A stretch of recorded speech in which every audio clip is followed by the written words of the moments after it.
In 1935, President Roosevelt signed the Social Security Act into law, which, among other things, created the bones of unemployment insurance for us as a nation.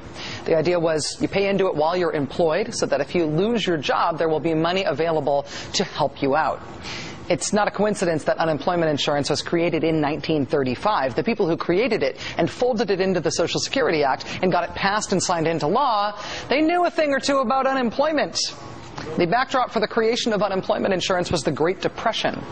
Unemployment insurance was created not just because the people waiting in the soup lines at the time thought it would be awesome to have some walking around money. It was created because it was sound economic policy. Obviously, having a system of unemployment insurance is in the best interest of anyone who might ever, for any reason, lose their job. But it's also in the best interest of the country, of our entire economy.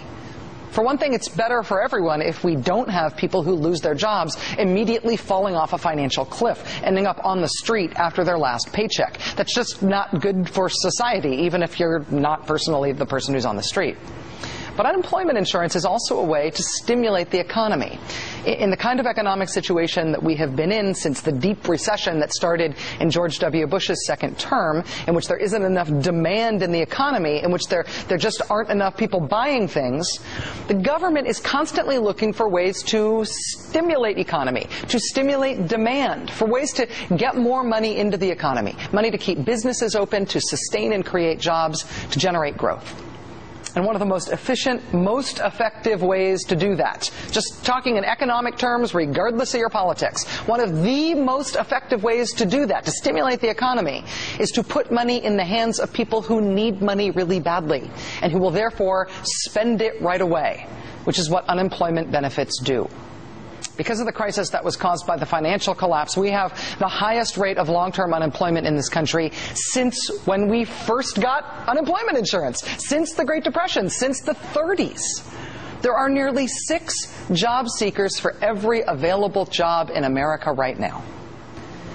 One of the most surprising things about politics since the crash happened and since unemployment spiked is how many politicians apparently hate people for being unemployed. Hate the unemployed, or at least they're willing to voice that for political reasons. After you pay for unemployment insurance when you have a job, a bunch of politicians apparently think that you are a leech and a bad person for taking those benefits when you need them. That's what's happened to us, is that we have put in so much entitlement into our government that we really have spoiled our citizenry and said, you don't want the jobs that are available. That's Sharon Engel, the Republican running to replace Senate Majority Leader Harry Reid in Nevada. She thinks people on unemployment, as you just heard, are spoiled. That doesn't create new jobs. In fact, if anything, continuing to pay people unemployment compensation is a disincentive for them to seek new work. That's Republican Senator Jon Kyl of Arizona, who thinks people are unemployed because of unemployment insurance. Same reason I burn down my own house regularly, ever since I got the fire insurance. Republican Congressman Steve King of Iowa has a similar take on what the jobless think about being jobless. He offered up this warning about unemployment benefits in February. Quote, "We shouldn't turn the safety net into a hammock. It should actually be a safety net." Republican Congressman Dean Heller of Nevada has a take on unemployment benefits that's twice as derogatory and 17 times as bizarre as that. Here's how a local newspaper reported on Dean Heller's position. Heller said the current economic downturn and policies may bring back the hobos of the Great Depression, people who wandered the country taking odd jobs. Quote, "I believe there should be a federal safety net," Heller said, but he questioned the wisdom of extending unemployment benefits yet again to a total of 24 months, which Congress is doing. Quote, "Is the government now creating hobos?" he asked. If you're out of a job, Congressman Heller thinks you're maybe a hobo. Republican Senator Orrin Hatch of Utah thinks you're even worse than that. You know, we should not be giving cash to people who basically are just going to go blow it on drugs. Senator Hatch actually proposed an amendment to the jobs bill earlier this month to force anyone getting unemployment benefits to submit to a drug test. Because, you know, land of the free and all that. Now pee in this cup. Andre Bauer, the Republican lieutenant governor of South Carolina, compared people on assistance famously earlier this year to stray animals. My grandmother was not a highly educated woman, but she told me as a small child to quit feeding stray animals. You know why?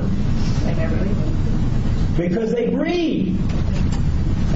You're facilitating the problem. If you give an animal or a person ample food supply, they will reproduce, especially one that don't think too much further than that. And so what you've got to do is you've got to curtail that type of behavior. They don't know any better. We've got the worst long-term unemployment in this country since the Great Depression. This is going to have repercussions in our country and in our culture for generations.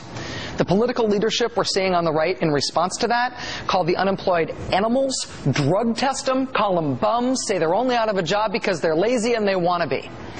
Insult, insult, insult. And to add real injury to all of that insult, today every Republican in the Senate, plus our friend Ben Nelson, blocked a vote on a bill to provide badly needed help to the long-term unemployed in this country. And as a result, starting tomorrow, more than a million Americans will lose their unemployment benefits. This might sound like something you've heard before. This is the sort of thing that's been knocking around in and out of the headlines for months now. And it's true. It's because Republicans have blocked extensions of unemployment benefits before. It's kind of been a Republican hobby horse lately. But in the past, the measure has always been saved at the last minute. That didn't happen this time. Senate Republicans and Ben Nelson really are cutting off the benefits for 1.2 million unemployed people and probably tossing at least some of them out on the street. And as an added bonus, they're giving up the opportunity to stimulate the economy in the most efficient way we know how. Ta-da!